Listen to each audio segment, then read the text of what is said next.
Hi, this is the INFINIX Note 30 Pro and I'll show you how to install iPhone keyboard on this device.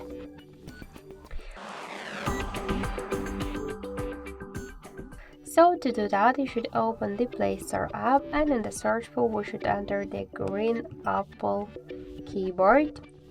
And now we should get this application. So to do that, we should tap the install button and wait a couple of seconds. After the installing, tap the open button and click to enable in settings. Near green Apple keyboard, click on the switcher and tap twice to OK. After that, just go back, click to switch input methods and switch your current keyboard to the green Apple keyboard. So now our process is finished and let's check our new keyboard look, and we could see that this keyboard is so close to the iPhone 1 as all of the emojis. So that's it, thank you for watching, and if you like this video, leave thumbs up and subscribe.